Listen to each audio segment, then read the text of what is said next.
विलायत न्यूज़ में आपका स्वागत है। देश विदेश, मिडिल ईस्ट और इस्लामी देशों की अहम खबरों के लिए आप देख रहे हैं हमारा खास प्रोग्राम वर्ल्ड बुलेटिन। बुलेटिन की शुरुआत में बात करेंगे ईरान और वेस्टर्न कंट्रीज़ के बिगड़ते रिश्तों की। एनपीटी से निकलेगा ईरान तो दुनिया भर में गहराएगा संकट। ईरान के खिलाफ अमेरिका और यूरोप की लगातार साजिशों और अमानवीय पाबंदियों के जवाब में ईरान भी कड़ा कदम उठाने के संकेत दे चुका है और इसी क्रम में अब ईरान ने साफ कहा है कि उसके पास कई विकल्प मौजूद हैं, जिनमें से एक एनपीटी से निकलना भी है। ईरान की सैन्य इकाई के खिलाफ यूरोप पार्लियामेंट के हालिया प्रस्ताव पर बात करते हुए ईरान के विदेश मंत्री हुसैन अमीर अब्दुल्लाहियान ने कहा कि यूरोप ने ईरान के खिलाफ भावना और जज्बात में बहकर फैसला किया है। जिन्होंने ये फैसला किया है और जिस बैठक में ये फैसला हो रहा था उसका संचालन करने वालों के पास लॉजिक और राजनीतिक समझदारी नाम की चीज़ नहीं थी। यूरोपीय यूनियन के इस फैसले के जवाब में कदम उठाते हुए क्या ईरान एनपीटी से निकल सकता है या फिर वो अंतर्राष्ट्रीय परमाणु ऊर्जा एजेंसी के इंस्पेक्टर्स को ईरान से निकालेगा? इस सवाल के जवाब में हुसैन अमीर अब्दुल्लाहियान ने कहा कि जर्मनी की विदेश मंत्री समेत यूरोप के कुछ राजनेताओं को ज़रा सी भी सियासी समझबूझ नहीं है और वो कई राजनीतिक विभागों के मुखिया बने बैठे हैं। अगर ये लोग अपनी हरकतें नहीं सुधारते और समझबूझ से काम नहीं कर सकते तो हमारे पास कई विकल्प हैं और कुछ भी हो सकता है। गौरतलब है कि एनपीटी परमाणु हथियारों का विस्तार रोकने और परमाणु तकनीक के शांतिपूर्ण ढंग से इस्तेमाल को बढ़ावा देने के लिए अंतर्राष्ट्रीय प्रयासों का एक हिस्सा है।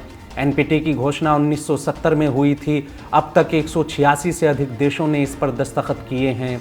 इस पर साइन करने वाले देश भविष्य में परमाणु हथियार विकसित नहीं कर सकते, हालांकि वो पुरअमन मकसद के लिए परमाणु ऊर्जा का इस्तेमाल कर सकते हैं, लेकिन इसकी निगरानी अंतर्राष्ट्रीय परमाणु ऊर्जा एजेंसी IAEA के इंस्पेक्टर्स करेंगे। इस समझौते पर साइन नहीं करने वालों में भारत, पाकिस्तान और इसराइल जैसे देश शामिल हैं, जबकि उत्तर कोरिया इससे पहले ही अलग हो चुका है।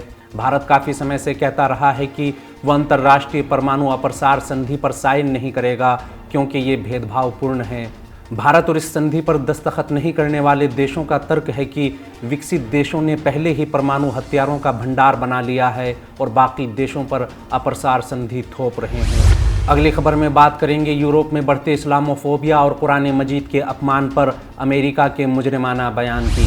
स्वीडन के बाद अब हॉलैंड में कुरान का अपमान, अमेरिका ने किया बचाव, बताया साजिश। पश्चिमी दुनिया में तेज़ी से फैलते इस्लाम के खिलाफ लगता है पश्चिमी जगत ने मोर्चा खोल दिया है। स्वीडन के बाद अब हॉलैंड में पश्चिम के इस्लामीकरण का हवाला देते हुए दक्षिणपंथी यूरोपीय समूह पेगीडा के डच नेता एडविन वैगनसोल्ड ने सोमवार को नीदरलैंड में पवित्र कुरान का अपमान किया। सोमवार को एक वीडियो शेयर करते हुए इस इस्लाम विरोधी डच नेता ने दावा किया कि उसने इस काम के लिए हेग शहर के मेयर से इजाज़त ली थी। अपने इंस्टाग्राम अकाउंट पर एक अलग पोस्ट में वैगनसोल्ड ने एक खत भी शेयर किया जिस पर हेग शहर के मेयर वैन ज़ानिन के दस्तखत हैं, जिसमें उसे इस काम की इजाज़त तो दी गई है लेकिन सार्वजनिक सुरक्षा कारणों से इसे न जलाने की अपील की गई थी। वहीं स्वीडन में तुर्की के दूतावास के सामने चरमपंथी आतंकी समूह के नेता की ओर से कुरान मजीद जलाने की घटना पर बयान देते हुए अमेरिका के विदेश मंत्रालय के प्रवक्ता नेड प्राइस ने कहा कि हम अभिव्यक्ति की स्वतंत्रता का समर्थन करते हैं और फ्रीडम ऑफ स्पीच में विश्वास करते हैं, लेकिन स्वीडन के प्रधानमंत्री के इस बयान से सहमत हैं कि बहुत से लोगों के लिए सम्मानित एक किताब को इस तरह जलाना अपमानजनक है। मुमकिन है आपका ये काम कानून के खिलाफ ना हो, लेकिन ये बेहद खतरनाक है। अमेरिकी विदेश मंत्रालय के प्रवक्ता ने इस घटना के बारे में बात करते हुए कहा कि मुमकिन है ये एक सोची समझी साजिश का हिस्सा हो ताकि यूरोप के हमारे सहयोगी और घटक देशों के बीच मतभेद फैलाकर हमारी साझेदारी को कमज़ोर किया जा सके। स्वीडन और फिनलैंड नाटो का सदस्य बनने के लिए तैयार हैं और ये काम सभी नाटो मेंबर्स की मंजूरी के बाद होगा। नेड प्राइस ने कहा कि हालांकि हम इस घटना की निंदा करने में कोई संकोच नहीं करेंगे, लेकिन हमारा मानना है हो सकता है ये काम एक ख़ास मकसद के लिए किया गया हो। तुर्की और फिनलैंड दोनों ही हमारे सहयोगी देश हैं और बहुत मुमकिन है कि इन दोनों देशों के बीच रिश्ते ख़राब करने के लिए ये काम कराया गया हो। बहुत संभव है कि ये काम फिनलैंड और स्वीडन को नाटो मेंबर बनने से रोकने के लिए किया गया हो। इससे स्वीडिश सरकार का कोई लेना देना नहीं। वहीं संयुक्त राष्ट्र संघ ने भी इस घटना की निंदा करते हुए कहा कि हम कुरान जलाने की इस अपमानजनक घटना की कड़ी निंदा करते हैं। अगली खबर अरब देशों और इसराइल के गहराते रिश्तों को लेकर है। इसराइल का प्रतिनिधि दल संयुक्त अरब अमीरात के खुफिया दौरे पर। फ़लस्तीन और इसराइल के बीच हर गुजरते दिन के साथ तनाव बढ़ता जा रहा है। वहीं संयुक्त अरब अमीरात और सऊदी अरब समेत कई अरब देशों और तल अवीव के रिश्ते तेज़ी से मजबूत हो रहे हैं। इसका एक और नमूना तब सामने आया जब इसराइली मीडिया ने देश के सामरिक मामलों के मंत्री रोन डर्मर, आंतरिक सुरक्षा सलाहकार तसाही होंगबी के साथ एक उच्च प्रतिनिधि मंडल के संयुक्त अरब अमीरात के हाल ही में हुए खुफिया दौरे की खबर सार्वजनिक की।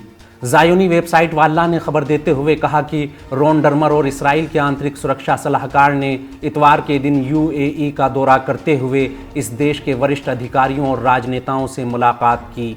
नेतन्याहू के इसराइल की सत्ता में आने के बाद ये इसराइल के किसी कैबिनेट मंत्री की यूएई की पहली यात्रा है। कहा जा रहा है कि इस सफ़र का अहम मकसद इसराइली प्रधानमंत्री बेंजामिन नेतन्याहू की संयुक्त अरब अमीरात की यात्रा को यकीनी बनाना है और कैबिनेट मंत्री इसी मकसद के लिए यूएई की गुप्त यात्रा पर गए थे और उन्होंने इस सिलसिले में अमीराती अधिकारियों से बातचीत की। स्पुतनिक न्यूज़ एजेंसी की रिपोर्ट के अनुसार इसराइल के चैनल 12 ने एक रिपोर्ट देते हुए खुलासा किया है कि विदेश मंत्रालय के महानिदेशक की अध्यक्षता में एक ज़ायोनी डेलीगेशन जल्द ही तल अवीव के साथ रिश्ता रखने वाले मिस्र, संयुक्त अरब अमीरात, मोरक्को और बहरीन जैसे देशों का सफ़र करेगा। ज़ायोनी डेलीगेशन के इस सफ़र का मकसद मोरक्को में इन देशों के साथ एक मीटिंग की योजना को अंतिम रूप देना है। बता दें कि हाल ही में इसराइल के विदेश मंत्री एली कोहेन ने कहा था कि मार्च महीने में मोरक्को में बहरीन, संयुक्त अरब अमीरात, मिस्र, इसराइल और मोरक्को के विदेश मंत्रियों की बैठक होगी। अगली खबर में बात करेंगे सऊदी अरब, फ्रांस और कुछ अफ्रीकी देशों की। सऊदी अरब और चाड के बीच सैन्य समझौता, बुर्किना फासो ने दिया फ्रेंच सेना को देश छोड़ने का आदेश। अफ्रीका के अहम देश चाड ने सऊदी अरब के साथ कई अहम समझौते करते हुए दोनों देशों के बीच सैन्य सहयोग बढ़ाने को मंजूरी दी है। सऊदी अरब की ऑफिशियल न्यूज़ एजेंसी के मुताबिक कल शाम देश के उप रक्षा मंत्री खालिद बिन हुसैन अल बयारी ने सऊदी यात्रा पर आए चाड के विदेश मंत्री से मुलाकात करते हुए दोनों देशों के बीच रक्षा समझौते पर दस्तखत किए। सऊदी अरब की यात्रा पर गए चाड के विदेश मंत्री मोहम्मद सालेह अल नजीफ और सऊदी मंत्री के बीच कई समझौते पर दस्तखत हुए।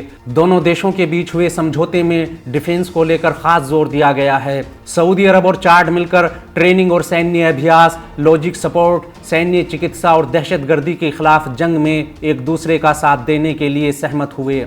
वहीं दूसरी ओर अफ्रीका के एक अन्य देश बुर्किना फासो ने फ्रांस को इस देश से अपनी सेना को वापस बुलाने के लिए कहा है। बुर्किना फासो के सरकारी टीवी आरटीवी ने खबर देते हुए कहा कि सरकार ने इसी साल 18 जनवरी को 2018 में हुए उस समझौते को रद्द करने का फैसला किया है जो फ्रांस सेना को इस देश में रुकने की अनुमति देता है।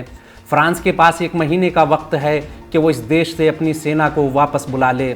गौरतलब है कि देश के विकास और तरक्की के लिए रूस से अपने रिश्तों को मजबूत कर रहे बुर्किना फासो में फ्रांस के खिलाफ गुस्सा बढ़ता जा रहा है। देश की जनता के बीच फ्रांस के खिलाफ बढ़ते गुस्से को देखते हुए सरकार ने फ्रांस की सेना को देश छोड़ने के अपने फैसले के बारे में बता दिया है।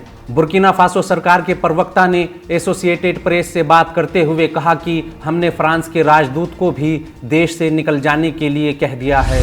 हमारा आज का बुलेटिन यहीं ख़त्म होता है। देश विदेश, मिडिल ईस्ट और इस्लामी देशों की अहम खबरें जानने के लिए विलायत न्यूज़ से जुड़े रहिए।